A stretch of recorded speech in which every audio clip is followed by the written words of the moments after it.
I'm in a duo called Haley and Michaels, and with my husband, Ryan. And so Ryan and I met it's actually a pretty crazy story. We grew up 3 miles apart from each other in Northern California, but we didn't meet until we were both in Nashville.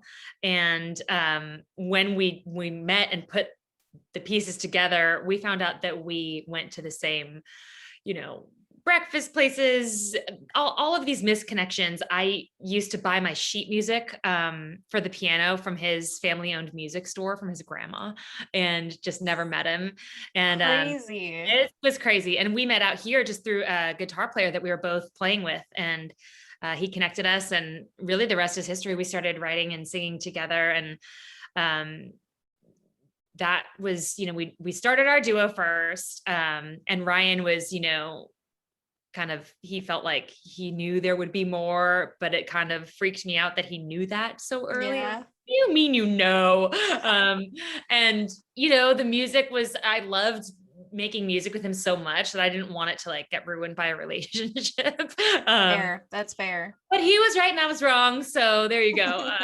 So yeah, then we ended up getting engaged and married, and the baby, it's been, it's been now, I think, like almost 10 years. We met in 2011, which is crazy. So Yeah, it's been a 10 years, while. almost 10 years. But it does fly. It feels like it was just, a couple of years ago. So Yeah. Were you guys planning on having a baby at a specific time, a certain time? Because you're on the road a lot. on the road, It's I know. hard to plan that.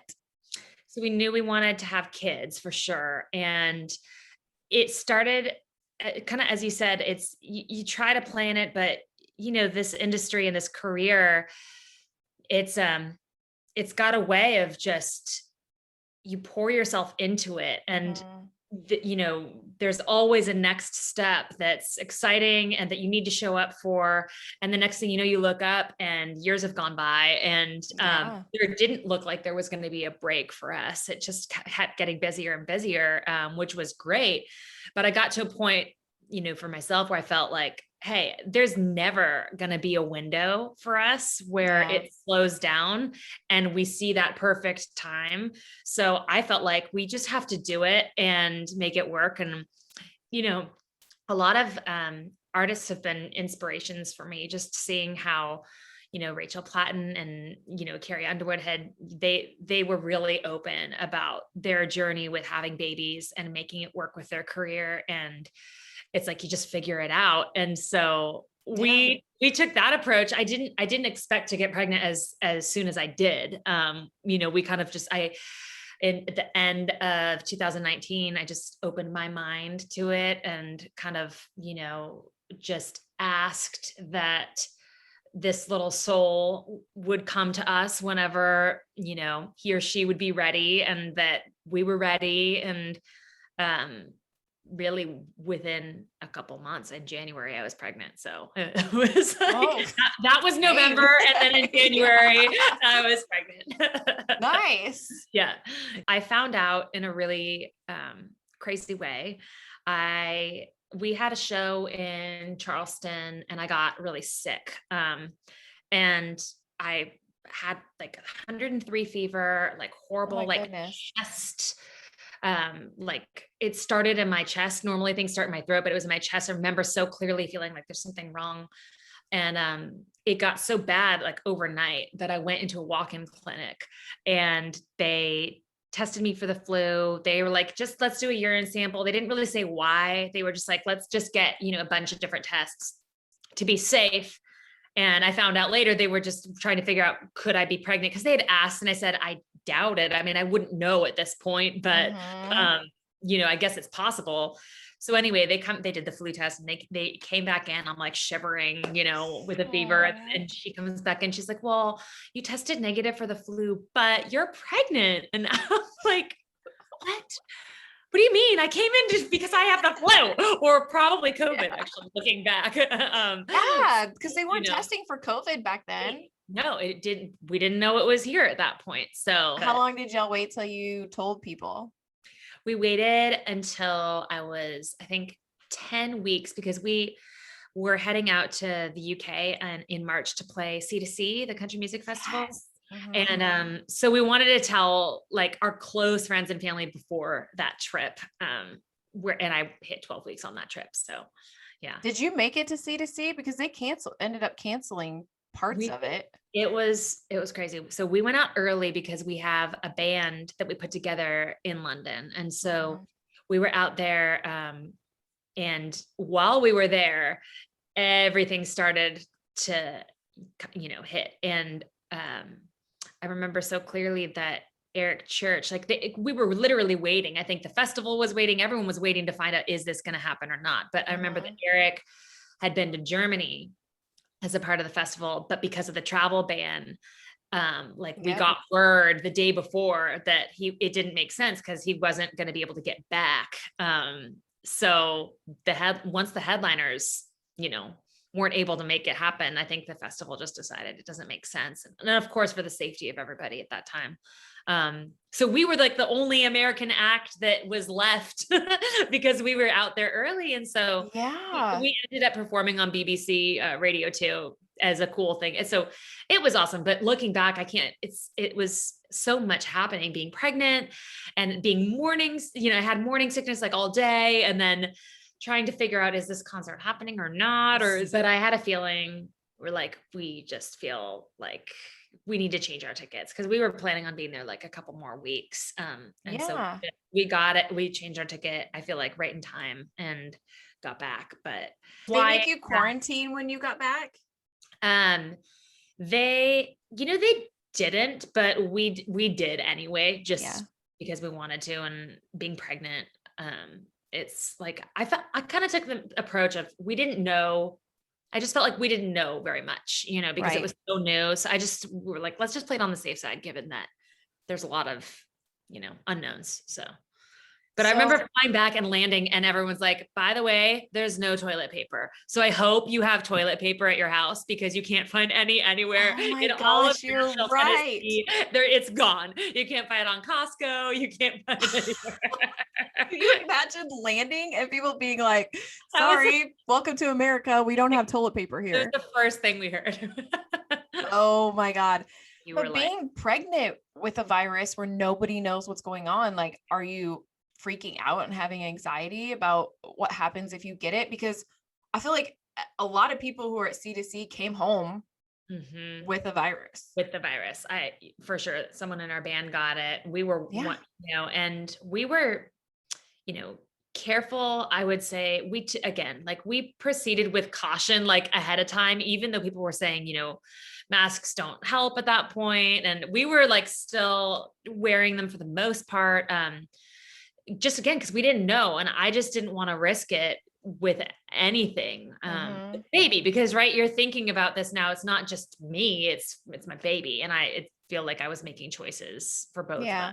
So but yeah, I had a lot of anxiety about it. And then once we came back, we just stayed in really for most of the pregnancy. And in some ways, a silver lining for us is that we had been gone so much. We were on the road, Yeah. full on radio tour, for the whole year before. And so it was in some ways nice to be in one place. But it was sad to be in one place and not to be able to see anyone, and not to be, Yeah. and it was just a dark time in the world. I think everyone was Yeah. having a really hard time with it. Did you already have things blocked out because you were pregnant, or did you have to cancel a bunch of stuff? We had to cancel a bunch. We were going to That be sucks. launching a single at the ACMs that year at the radio remotes. And we had planned to be back in the UK for a festival in September, and just things that we were going to figure out. Hmm. But it ended up, and I laughed because the September one, I ended up having Keira 2 weeks early, so that wouldn't have Oh, been a good oh, thing that anyway. would not have been good. No, no, Um, no. So I guess then everything shuts down. So Ryan probably couldn't go with you to most of your appointments. I know that was hard, especially they did let him into the ultrasounds, which I really Oh appreciated. yeah, that's That's the good. special moment of, and I Hmm. think for him, it became real in that moment, seeing her move. Yeah. Yeah. But yeah, the other appointments, he wasn't able to come in. And at some point too, I know that I think it was New York had temporarily uh, had like this period of time where they weren't letting anyone into to the birthing room except for, and it didn't last long, but it was really scary to think, wait, whoa, whoa, whoa, whoa. What do No. you mean? I'm not doing this by myself, and I Hell have no. like so much respect and like admiration for women that do have to do it alone, Yeah. And that's incredible. But it I freaked me. could not have. Yes. No, No way. I mean, no. I guess I shouldn't say I couldn't have, because if I had to, I would You have. probably would have, but like, The baby's got to come out. not, I would very much prefer not to. not to do it. Exactly. Yeah. So Yeah. did you find out the sex of the baby as soon as you could, Yeah, or do we like found a out. gender reveal or anything? We found out as soon as we could.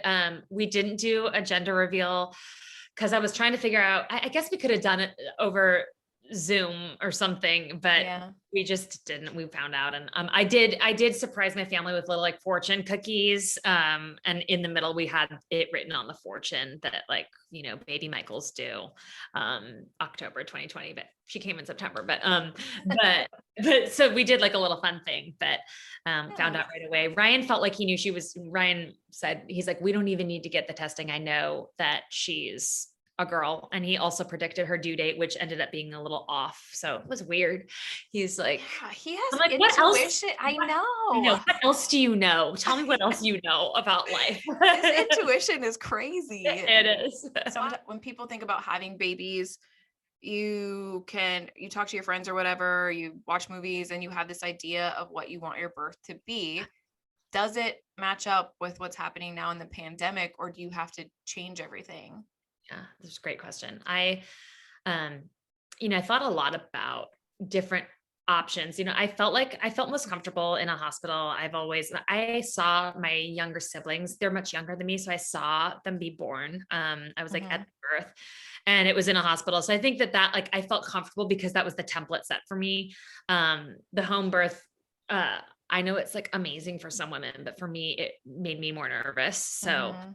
um, that with COVID, I had questions like, again, are they going to let a support person in? Are we going to have to wear masks? But luckily, Ryan was able to be there. We did not have to wear masks at like giving birth. That would be, Oh, okay. I mean, again, we would have done it, but it would have Yeah. been, I think, hard to breathe, like, I for that. thought so too, but I've talked to so many women that had to have babies in masks. And it was fine, right? They just figured it out. Yeah, but Yeah. I would have felt really weird I about think it. the idea of it feels like restricting in some way, but Yeah. probably you just forget that it's there, True. because Yeah. let's be honest, there's a lot more going Nobody, yeah. on. Nobody Nobody cares about anything else when you're having a baby. going on That's at home. true. Yeah. Mhm. But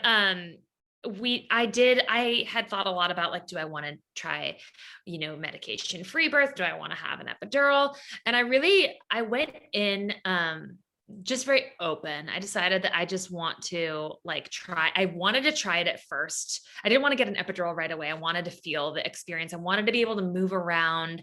I did Lamaze classes. I wanted to, at least for the front part of it. And then I, felt like I would just be intuitive about the rest. And I'm really glad that I did that and that I didn't get too glued to one thing, Mhm. because it ended up being totally different than I expected anyway. So, As it is. as it Yes, is. as it is.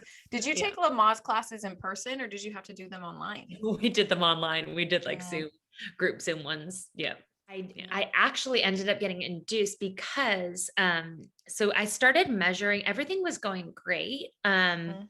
But I started measuring small, like a little small, at 32 weeks, like only 1 centimeter. And so my doctor was like, I'm not too concerned. Let's get an ultrasound just to be sure. And everything looked fine. She's like around the fifth, 40 something percentile. We don't get nervous unless it's like under 10. You're totally fine. Maybe Mhm. you're just small. With each visit though, I kept measuring like a little bit smaller than the last time. And so Mhm.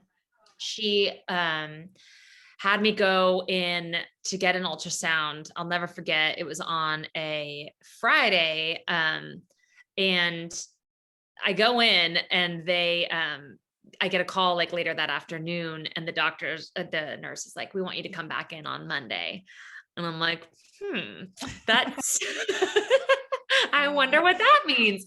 And so then, they called and asked if I had questions over the weekend. I'm like, I have a million questions, of course, but essentially they told me I had low amniotic fluid and Oh, that I needed to try to just hydrate as much as possible. So they're like, have like a gallon of water every like 2 hours or something. So it was like that's so much water. so much water. I mean, I was basically just like peeing all weekend, like Yeah. just drinking water, to see if it helped. And so I go in on Monday with Ryan, and they can't really tell you that much, like the stenographer. And so, Mhm. she was just like, "Do you have your bag packed? Your hospital backpack?" I'm like, yeah, we do. Okay. She's like, "Well, I think they're going to go ahead and be giving you a call, like probably within like the next hour, like they'll let you know what they think." So we had an idea. So we went Mhm. in early. They called and they were like, "Yep, we want you to come get induced at 5 p.m. She's fallen to like below the 13th Mm. percentile, like quick drop." So it was scary just to think that, she wasn't getting what because that's like the amniotic fluid is the nutrition that they need. Right. And Yeah. so, we went in and it was 27 hours of labor. But a lot of it was just because my body wasn't ready to have her. Yeah. And they gave me all the induction stuff. Mhm. And I ended up having a reaction to the medication where my contractions were coming like every minute and a half. And I remember feeling like it got into like, kind of intense labor. I was moving around and really enjoyed like being mobile. Mhm. But at one point, Ryan was just having to like help with my lower back and like Mhm. put his hands in my back. And it was every minute and a half. And it was so, I was like, okay, I can do it as long as he's got his hands in my Yeah. back. But, and so I think that it had been around like 17 hours at that point. And I remember that they were going to check me to see how dilated I was. And I told Ryan, I'm like, okay, if I'm like a 5, I feel like I can keep going, 5 or above. And they came in and they're like, "Congrats, this is so great. Yay, you're 1.5." I'm like, I I'm like, "I can't, I need an epidural." Like, I'm like, "So do you think that this is gonna be as long to get for the every like we have to get to 10 people? Like, this is I can't." And she's like, "Yeah, you've had a reaction to this, like you're having, fast contractions." She's like, "They are gonna get worse. Like, this isn't, so I decided to do it. And I'm really glad that I did. It was the right thing for me at that time. And I wasn't expecting to be like completely numb. So that was, I mean, I knew it, but I didn't expect Mhm. to have like, I didn't love that at first, but ended up kind of getting used to it. And by the point in time, like later, I loved the experience. It was interesting. At first I was worried, like, was it too much? Like I hated not being able to feel my legs. Like I was Mhm. really freaked out that I would be like that I was in a position that might be uncomfortable for me, but that I wouldn't know it because I couldn't feel my legs. And I was Yeah. also calculating in my mind, I'm like, it took me 18 hours to get to 1.5. So that's 180 more hours to get to 10. And I'm like, okay, they're You not going to poor let me be here for thing. 180 Yeah. hours. But Was she there is, anything during pregnancy or even like the birth that you were surprised by? yeah, I was surprised that, first of all, I kind of did expect that it would take a while to get things going. But, once they were, moving, like, and my water broke, they kept losing her heartbeat. And that Mm. was really scary because it's like the monitor would be like, "Meow," and you would see that flat line and it's this Oh my scary. gosh, yeah. So they were constantly coming back in, checking. And then at one point she said to me, "Okay, so a couple things. One, um, she's either having, a hard time, like moving, struggling with the labor." And they did warn me because she was small, that might happen because I guess that's just kind of when you're not, she was 5 pounds, 10 ounces. So they're like, she might have a hard time with labor, so just to put that in your mind, if that's the case, we'll do a C-section. Mhm. So I was really hoping to avoid that, if possible, but, I was open again. I'm like, this obviously Yeah. what matters to me is what's best for the baby. And, she's like, either that's the thing or labor's moving really quickly and she's just changing positions. And so we're Mhm. literally not fine. Like we have to keep readjusting the monitor. So every time they readjusted the monitor, they did find it again. But so it turns out that it was happening really quickly. And I went from like, once I got the epidural and, they had put a little balloon in my cervix, which I also wasn't expecting. Hmm. And so they like fill it up with fluid to help it dilate. And then once it comes out, that means you're like 5 centimeters.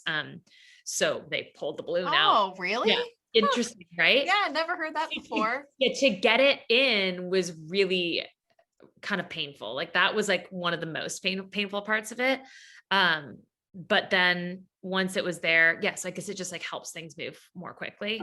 Huh. And so they pulled out the balloon, and then basically at that point, it happened really quickly. Like within, I think, 2 hours, I was at 10, like Mm. and the nurse was like, whoa, I wasn't expecting this. So she turned off the Pitocin, called the doctor. The doctor's like, I'm not there right now. So she was like coming in the way. And now looking back, like I was feeling that kind of like, a ton of bricks, that feeling of like, Yeah. I feel, but I didn't know what that was. I didn't know that meant I was supposed to be pushing. I didn't know that Yeah. was, and so, um, that was like, I'm look back, I'm like, should I have said something? Like, I think I'm supposed to be pushing the baby out, but, so that was, I mean, I guess that was surprising, is just to be losing her heart rate, not knowing what that meant. See, but the nurses were so great. They were so calm. And so Yeah. they were explaining everything to me, and I didn't feel like I was panicking because of the way that they handled it. And then the other surprising thing is that given how long the labor took, I didn't know what to expect with pushing.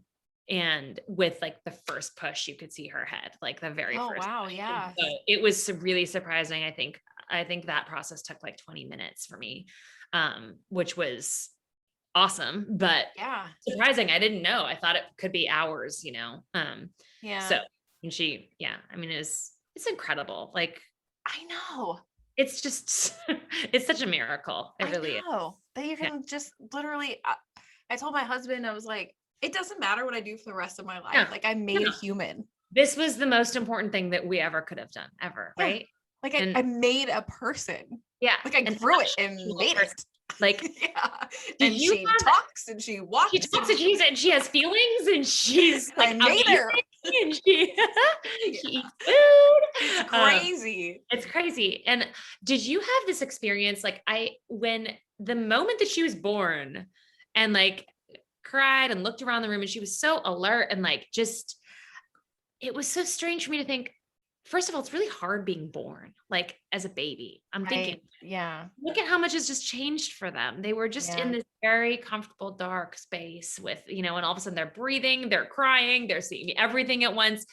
But also, it was weird for me to think, she was literally this person, but inside of me, like Yeah. 1 second ago. Like this was her in here. Wasn't I she bored? know. Like, what was she doing? I know. Like, I know. Did no. you guys have a name picked out before she was born? We did. Yeah. We picked out Keira. We wanted something that was, well, first of all, it's Ryan's, like, it's always been his favorite name. Mm. And we wanted something that felt like a little different, but, not, you know, so not so different. But all of the other names that we liked were just happened to be really popular. And Yeah. so we wanted to go a little bit of a different route. And then her middle name's Harmony, Yeah. just because of our us and harmony and music. And also just like, we felt like in the world, we wanted to have something that represented that time, and just feeling like having harmony in the world would be a good thing. So Yeah, it's beautiful. yeah, thank you. I want to back up for a second. How old were you when you saw your sisters being So born? I was 8 when I saw my brother, and then I was Okay, brother. 4, and then I was 12, and then 16. So it was 12 and 14, 8, 12 and 14. I watched those 3 births. And so 2 girls and a boy. 2 boys and a 2 girl. boys and a girl. Yeah. Did your parents encourage that, or were you curious and wanted to watch that? I think my mom encouraged it. And it's interesting. I didn't even know that it was intense for me at the time. I just kind of like took it in, like, okay, here I am. But looking back, I realized like it was a lot. It was a lot to take in, especially the second one because they had some complications. And so I was like Yeah. old enough to really understand. But at the end of the day, I'm really glad that I did it because it did give me a confidence and like it made it a little less unknown for me, that feeling Mhm. of just having seen it in a way that's not just in the movies, you know. Yeah. Were you scared watching it as young as 8 years old and 12 I years old? Yeah, I think especially at 12 I was. At 8 I almost feel like I was too young to even know to be scared, you know. Mhm. But at 12 when they had complications and I left the room and went because they like I think there was some issue with the oxygen or the cord or something like that. And that was scary. Um but I mean, it's pretty cool to see, like to Yeah. get to be a part of that, and to Mhm. experience like their first moments in the world. A lot of, I think the anxiety for me with things in life in general is the unknown of things. Mhm. When there's a situation and it's completely unknown, that's when I have the most anxiety. And so I think that having it be a little more known, I mean, even though of course you never know how your birth is going to go, Mhm. but seeing 3 births that went well, at the end of the day, they went well. Yeah. It made things feel good for me. I have thought though, like, would I have Kira at a birth? Um, Mhm. if there was a bigger than if she obviously not like if she was 2 or 3, but if there ever were a Yeah. lot of age difference, I don't know. I don't know if I would or not. Um, Yeah, I was gonna ask you if you would want her to go to her sibling's birth if she were old enough. it's like my concern is that it would be traumatic for her, even Mhm. though I don't necessarily resonate with that for me. It's like that's my mom fear for her.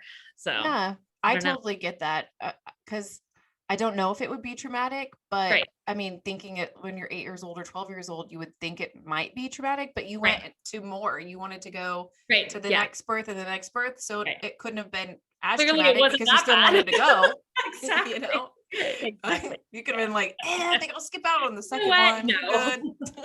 Right. Yeah, exactly. Yeah. I mean, Yeah. everyone tells you, okay, you don't sleep, you don't eat, you don't do anything, sleep when the baby sleeps, it goes so fast. Was there anything that you thought was surprising or A couple things. First, it's surprising that they let you go home with the baby from the hospital. it's That's true? I was like, why are you comfortable with me taking this child home? You Like, don't know me? do you know that I'm gonna I know. Um, but when we got home, so nursing, I've actually exclusively breastfed, which has been the most surprising thing for me because I didn't even necessarily intend to do that, but Oh, yeah. um, she just did not take a bottle well. And so nursing was working for us, but I That's think awesome. it's been really great in some ways. What was surprising to me is how hard nursing is, for at least how it was for me. I watched Mhm. my mom and my stepmom like nurse very easily, 3 kids on each side. And so I Wow. expected it to be this walk in the park, but it's hard. There's a lot of challenges. Have had mastitis 4 times. Um, Oh, it no. it was really hard. I had to, finally take sunflower lecithin to like fix the problems. But um, yeah, nursing is like this wonderful, incredible thing. But I think for me, it's been one of the most difficult parts of the journey, and that was surprising. And another thing is that like the sleep was I thought that I knew what it was like to be tired from being on radio tour and from Mhm. getting up really early and needing to and then having her, and she just did not sleep well. She didn't like to sleep on her back. So like for the first couple of weeks, Ryan and I took turns holding her every hour and a half at night and like switching back. Oh my It was gosh. and then I realized that I will never complain about being tired again in any other circumstance for the rest of my life because it's just to Seriously. the bone tired. And like you just think, is this ever gonna get better. And then that first night of sleep, that first big chunk you get is just like the greatest moment of your life, you know? Yeah. Is she sleeping better now? She is. Yeah, she Oh, is. good. She'll still wake up. We're teething now. So it's like a couple Mm. times a night, but yeah, ultimately she is sleeping better. Did y'all sleep train her, or did she just kind of like go to sleep? She just kind of does it. I feel like I've had people who have suggested that I could sleep train and get rid of that the night feed that she's currently doing. Mm. But it's we just I don't think we have the heart to do it. Like she just gets so I didn't either. hysterical. I mean, I know that it works so well for some It people. does. And I it's like know. part of me is like, I should just toughen up and do it. I was like, But our second baby's gonna just cry her face off. exactly. It's so funny. I even say that now. I'm like, the second number two, I'm just gonna, but I'm like, but am I really? Because it's so hard. Like It is. when We they didn't do it cry, either. it's like my body can't handle it. Like I Mhm. physically feel like my body hurts hearing that without Yeah. going to her. So Yeah, we tried. We did try. yeah. But she still sleeps with us. She's Yeah. poor. I have a feeling that's We gonna be us. failed so bad. That's gonna be us. That's gonna be us. She sleeps with it. But I love it too. Like I didn't get to nurse her. Yeah. I was surprised at how much I wanted to, because Mm. none of us in my family were breastfed. My mom was very much like, I have implants and they're gonna put a needle in it and get all the milk out. And I was like, huh. You know, it's very much like, I'm not a cow. This is not my jam. We're not doing this. Yeah. But then I was surprised that when she was born, she did latch right away and got like some of the colostrum. Yeah. Then when my body, like everything else started failing my body was now trying to survive instead of making milk, that became the importance. Right. I was really sad that I didn't get to nurse her. And that surprised me too, because all of a sudden I wanted to. She was good at it. She latched well.